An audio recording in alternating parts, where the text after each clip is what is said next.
Oke, ini adalah contoh beberapa foto yang gue ambil menggunakan Canon EOS R6 dengan lensa 70-200-nya. Oke, gimana menurut kalian? Kalau gue lihat sih hasilnya emang cukup tajam ya, tapi emang nggak setajam yang kayak Canon EOS R5 sebelumnya gitu. Tapi untuk dynamic range-nya menurut gue emang lebih bagus Canon EOS R6 ini.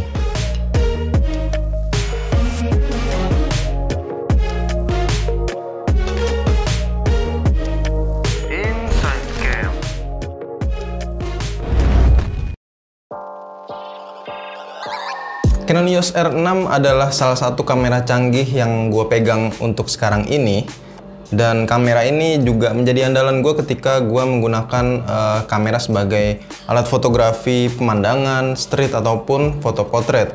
Nah, Canon EOS R6 sendiri ini masuk ke dalam kategori flagship dari kameranya Canon yang berada posisinya itu di bawah dari Canon EOS R5. Dan gua udah cukup banyak mencoba fitur-fitur yang ada dari kamera Canon EOS R6 ini, mulai dari fitur fotografinya ataupun juga fitur dari videografinya. Nah, berhubung gua udah terlanjur nampilin hasil fotonya di awal tadi, jadi sekalian aja ya gua akan membahas kualitas foto dari kamera Canon EOS R6 ini. Menurut gua hasil foto dari kamera ini udah cukup tajam walaupun hanya menggunakan sensor 20 megapiksel.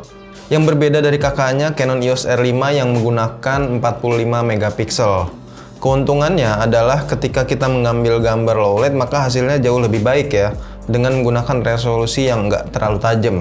Warna yang dihasilkan juga menurut gua cukup baik dengan saturasi yang nggak terlalu tinggi, namun hasilnya ini terlihat lebih natural ketika menggunakan picture style-nya itu yang standar. Nah, untuk dynamic range-nya di kamera ini juga bisa dibilang oke dengan shadow yang cukup terang, namun highlight-nya ini masih bisa terkontrol dengan baik. Apalagi ketika menggunakan format RAW yang masih cukup fleksibel banget. Karena sensor yang digunakan adalah 20 megapiksel, maka ISO native-nya ini jelas lebih baik dari EOS R5 sekalipun. Rentannya itu dari 100 sampai 102.400. Jadi untuk scene low light juga tentunya lebih baik ya. Katanya sih bisa sampai minus 6,5 exposure. Nah, selain hasil foto dengan kerapatan piksel yang cukup baik dan juga performa low light-nya yang cukup baik, yang menjadikan kamera EOS R6 ini sebagai kamera flagship, tapi autofokusnya itu nggak boleh kalian lupain ya. Yang jelas untuk eye detect atau face detect serta head detect ini masih menjadi andalan ya.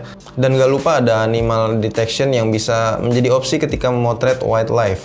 Apalagi untuk kecepatan autofocus yang ada di kamera ini. Bisa menangkap objek bergerak dengan fokus yang cukup baik karena didukung dual pixel AF CMOS Mark II-nya. Yang bisa mendeteksi 1053 titik fokus, ditambah lagi juga dengan kemampuan continuous shoot-nya yang mampu sampai 20 fps dengan electronic shutter atau dengan mechanical itu sebanyak 12 fps. Nah, fitur-fitur canggih ini juga tentunya didukung ya sama prosesor yang canggih pula, karena Canon EOS R5 ini menggunakan sensor paling canggihnya yang digunakan di kamera-kamera flagshipnya, yaitu Digits X namanya. Nah, kalau dari sektor videografinya emang nggak terlalu mencolok banget sih. Resolusi perekamannya itu mentok di 4K Ultra HD 60 fps aja. Makanya menurut gua EOS R6 ini lebih dominan ke fotografinya. Tapi walaupun cuma 4K 60 fps, menurut gua ukuran segitu udah cukup banget ya. Apalagi buat video yang nggak terlalu komersil banget gitu. Kayak misalnya bikin-bikin video YouTube ataupun ya bikin-bikin video iseng-iseng lah. Ya nggak iseng-iseng juga sih 4K 60 fps.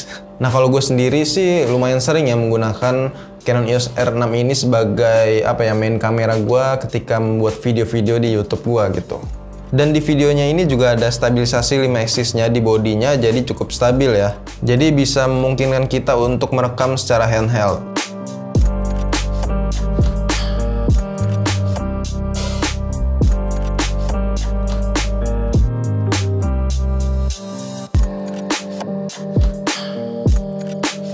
Dan untuk fotografinya nanti bisa bekerja sama menstabilkan gambar hingga kecepatan rana itu 8 stop ya kurang lebih.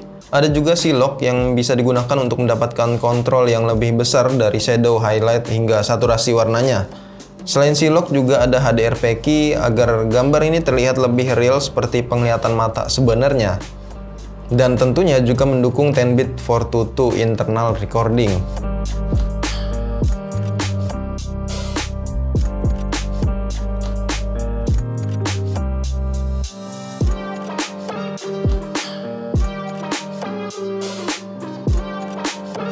Jadi ya menurut gua walaupun resolusi perekaman videonya ini nggak mewah banget, tapi dengan fitur-fitur yang kayak tadi itu di sektor videonya menurut gua udah cukup banget sih.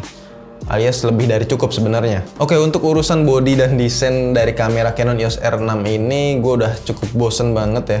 Bukan bosen sih, kenyang lah istilahnya. Karena gue udah banyak megang kamera Canon EOS R gitu ya, dari RP, R dan juga R5. Jadi bodinya ini emang nggak terlalu beda-beda jauh sama Canon EOS R5. Ya kalian bisa nilai sendiri aja lah ya. Paling yang gue notice di slot memorinya aja sih yang dual slot, tapi dia ini dua-duanya masih pakai SD card. Nah jadi sebenarnya ini juga nguntungin buat kalian yang yang nggak punya budget lebih buat membeli memori CF Express gitu. Jadi dua-duanya bisa pakai SD card. Tapi tentunya prosesnya itu nggak secepat dari memori CF Express. Untuk port-portnya ya kalian bisa lihat sendiri lah ya, cukup lengkap. Layar bisa flip juga, resolusinya ini juga gede, 1 juta pixel lebih dengan touchscreen pastinya. Jujur gue sendiri kalau hunting keluar pakai Canon EOS R6 ini jarang banget buat dipakai buat video gitu ya, karena lebih ke fotografi sih emang kameranya kayak tadi gue bilang ya. Nah beda kayak Canon EOS R5 yang gue pakai sebelumnya itu lebih ke video gue makainya, karena emang lebih spesifikasinya tuh atau fiturnya itu lebih ke arah video dibanding ke fotografinya. Tapi bukan maksudnya fotografinya jelek gitu ya. Ini juga bukan berarti videografinya jelek, tapi ya standar-standar aja lah. Di atas standar dikit lah ini sebenarnya. Apalagi lensa yang gue pakai ini cuman ada RF 70-200 tele, terus juga lensa bawaannya yang 24-105 ini.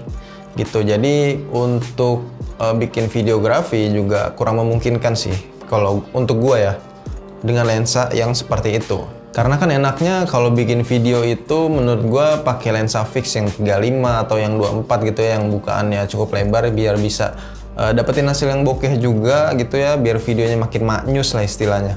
Jadi ya untuk review Canon EOS R6 ini gue lebih banyakin hasil dari fotografinya aja. Ya mungkin ada lah nanti beberapa hasil videografinya untuk mengetes kestabilan serta resolusinya. Oke, mungkin segini aja pembahasan kita tentang Canon EOS R6 ini. Semoga membantu kalian buat yang bingung cari kamera flagship gitu ya, siapa tahu ya kan.